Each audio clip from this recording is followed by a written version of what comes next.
এই দোয়াটা খুবই গুরুত্বপূর্ণ। যে ব্যক্তি প্রত্যেক সকাল এবং সন্ধ্যায় এই দোয়া 3 বার করে বলবে, কোনো কিছুই তার ক্ষতি করতে পারবে না ইনশাআল্লাহ।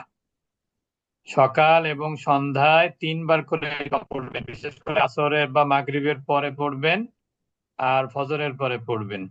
আমার সাথে বলবেন, বিসমিল্লাহিল্লাযী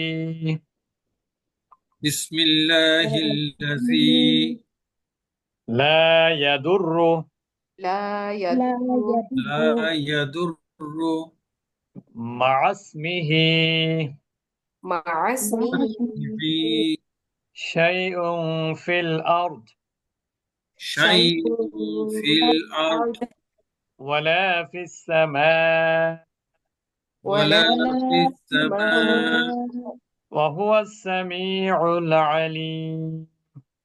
وهو وهو السميع السميع العليم. العليم بسم الله الذي لا يضر مع اسمه شيء في الأرض ولا في السماء.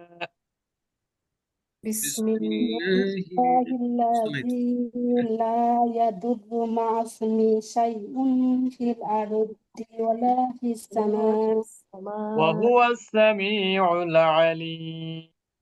وهو وهو السميع السميع العليم অর্থ হলো, শুরু করেছি আল্লাহর নামে, বিসমিল্লাহিল্লাযী লা ইয়াদুররু, যার নামের সাথে আসমান জমিনে কোনো কিছুই ক্ষতি করতে পারে না। যার নামের সাথে বা নামের বরকতে বা নামের ওসিলায় সাথে আসমান এবং জমিনে যা কিছু আছে কোনো কিছুই কারো কোনো ক্ষতি করতে পারে না। আর তিনি সর্বশ্রোতা ও মহাজ্ঞানী। এটা ইনশাল্লাহ আমরা আগামীকাল পড়া শুনবো।